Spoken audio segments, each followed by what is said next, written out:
আল্লাহ পাক রব্বুল আলামিন তিনার কুদরতি সিসি ক্যামেরায় ফুটেজে আমি আপনি আবদ্ধ হয়ে আছি। এজন্য আমার আপনার হায়াতের জিন্দেগির প্রত্যেকটা সেকেন্ডের সময় আল্লাহ পাক রব্বুল আলামিনের কাছে হিসাব দিতে হবে। এজন্য আল্লাহ পাক রব্বুল আলামিন কুরআনুল কারীমে বলেছেন, কুল্লু নাফসিম বিমা কাসাবাত রহিনা। প্রত্যেকটা মানুষ তার নিজের কৃত কর্মের জন্য সে নিজেই দায়বদ্ধ। ফাঁকি দেওয়ার কোন সুযোগ আল্লাহর আদালতে নাই। দুনিয়ার মানুষ যে 50 বছর হায়াত পেয়েছে, 70 বছর হায়াত পেয়েছে, যেই আল্লাহর বান্দা 30 বছর হায়াত পেয়েছে, ওই আল্লাহর বান্দা গুনার কাজে লিপ্ত হয়েছিল, গুনাহ করেছিল, ভুলে গিয়েছে। কিন্তু আল্লাহ পাক রব্বুল আলামিন বলেন, বান্দা তুমি যদি ভুলে যাও, আমি আল্লাহ পাক রব্বুল আলামিন বলি নাই। ময়দানে মাহশারে তোমার প্রত্যেকটা সেকেন্ড সময়ের হিসাব আমি আল্লাহ তাআলার আদালতে দিয়েই তারপর জান্নাত বা জাহান্নামে যেতে হবে। এজন্য আল্লাহ কত সুন্দর ভাবে আমাদের জন্য বললেন, কুল্লু নাফসিন বিমা কাসাবাত রহিনা। প্রত্যেকটা নফস আল্লাহ পাক রব্বুল আলামিনের কাছে হিসাব দিতে হবে। আল্লাহ পাক রব্বুল আলামিন তার কুদরতি চক্ষু কখনো বন্ধ হয় না, বান্দার জন্য সজাগ রয়েছে। কোন বান্দা যদি কোন বান্দার পরে জুলুম করে, তার হিসাব আল্লাহর আদালতে দিতে হবে। কোন মানুষ যদি আজানের পরে নামাজ না পড়ে, তাহলে দেখা যায় মৌলবী, মাওলানা, হাফেজ সাহেব, ইমাম সাহেবের কিছু যাবে আসবে না। কিন্তু আমার আপনার আল্লাহ পাক রব্বুল আলামিনের আদালতে হিসাব দিতে হবে। কোন মানুষ যদি নির্বিচারে অবিচারে তাকে ফাঁসির কাছে ঝুলাই, তাহলে কিন্তু আল্লাহ পাক রব্বুল আলামিনের আদালতে তার হিসাব দিতে হবে। কোন মানুষের পকেট থেকে কোন মানুষ যদি 10টা টাকা আত্মসাৎ করে, তার জবাবদিহিতা আল্লাহর আদালতে দিতে হবে। কোন মানুষ যদি মানুষকে কষ্ট দিয়ে থাকে, কোন মানুষের পরে জুলুম অত্যাচার করেছে, তার হিসাব আল্লাহর আদালতে দিতে হবে। ফাঁকি দেওয়ার কোনো সুযোগ নাই। এই জন্য আল্লাহ কত সুন্দর ভাবে বান্দাদের জন্য বললেন, কুল্লু নাফসিন বিমা কাসাবাত রহিনা।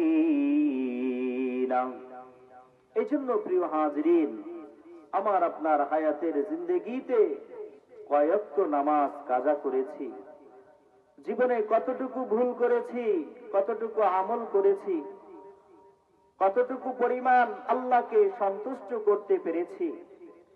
আল্লাহকে যেইভাবে চেনার দরকার ছিল সেইভাবে চিনি নাই, নবীকে যেভাবে চেনার দরকার ছিল সেইভাবে চিনি নাই। আমি আপনি চিনেছি শুধুমাত্র দুনিয়ার এই সুন্দর জমিন, চিনেছি দুনিয়ার গাড়ি, দুনিয়ার বাড়ি, অট্টালিকা, এগুলোই চিনেছি। কিন্তু আল্লাহ পাক রব্বুল আলামিনকে কখনো চেনার চেষ্টা করি নাই। এরপর আল্লাহ পাক রব্বুল আলামিন বললেন, তবে হ্যাঁ, ইল্লা আসহাবাল ইয়ামিন। আল্লাহু আকবার বলেন সবাই। তবে আসহাবে ইয়ামিন যারা হবে, তাদের কোনো ভয় নাই, কোনো পেরেশানি নাই, কোনো চিন্তা নাই। আসহাবে ইয়ামিন হবে কারা? আসহাবে ইয়ামিন হবে তারা যেই আল্লাহর বান্দাগুলো আল্লাহ পাক রব্বুল আলামিনকে ভয় করেছে। আমার রব আল্লাহ এই কথা মুখে স্বীকারোক্তি দিয়েছে, কিন্তু অন্তরেও মেনেছে। এই বান্দাই হবে আসহাবে ইয়ামিন। আসহাবে ইয়ামিন হতে হলে পরে এই দুনিয়ার পাগল হলে হবে না। আসহাবে ইয়ামিন হতে হলে পরে কবরে যেতে হবে, কথা ভোলা যাবে না। আসহাবে ইয়ামিন হতে হলে নামাজ কাজা করা যাবে না। আসহাবে ইয়ামিন হতে হলে কোনো মানুষের হক নষ্ট বিনষ্ট করা যাবে না। আসহাবে ইয়ামিন হতে হলে জবানের দ্বারা মানুষকে কষ্ট দেওয়া যাবে না। আসহাবে ইয়ামিন হতে হলে পরে আমার আপনার হাত বা অঙ্গ প্রত্যঙ্গ 3.5 হাত বডি দিয়া কোনো মানুষের পরে অন্যায় বিচার করা যাবে না। যদি আমার আপনার 3.5 হাত বডি আল্লাহ পাক রব্বুল আলামিনের জন্য হয়ে যায়, আমার আল্লাহ পাক রব্বুল আলামিন বলেন, বান্দা তুমি যদি আমাকে স্মরণ করো, আমি আল্লাহ পাক রব্বুল আলামিনের ভয় অন্তরে রাইখা 5 ওয়াক্ত নামাজ তুমি যখন মসজিদে গিয়া আদায় করবা, ও বান্দা তুমি যখন রুকুতে চলে যাও, আমি আল্লাহ পাক রব্বুল আলামিনের কাছে চলে আসো। বান্দা তুমি যখন সিজদায় চলে যাও, আমি আল্লাহ পাক রব্বুল আলামিনের কুদরতি পায়ে তুমি সিজদা করো। বলেন সুবহানাল্লাহ। যদি আসহাবে ইয়ামিন হতে হয়, তাহলে আমার আপনার এই অন্তরটাকে উজাড় করে দিতে হবে কার জন্য বলেন? আল্লাহ পাক রব্বুল আলামিনের জন্য আমার সব কিছু সফর্দ করে দিতে হবে। দুনিয়ার মানুষ থেকে কিছু হয় না, দুনিয়ার মানুষ কোনো কিছু করার ক্ষমতা রাখে না। ক্ষমতা রাখেন যিনি, গলার আওয়াজ উঁচু করে বলেন তিনি কে?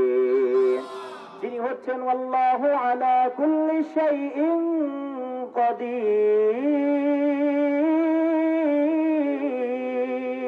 আল্লাহু আকবার বলেন। সব ক্ষমতার উৎস হলেন আল্লাহ। দুনিয়ার মানুষ যখন নাকি আল্লাহ পাক রব্বুল আলামিনের ভয় অন্তরে রাখবে, তখন আমার আল্লাহ পাক রব্বুল আলামিন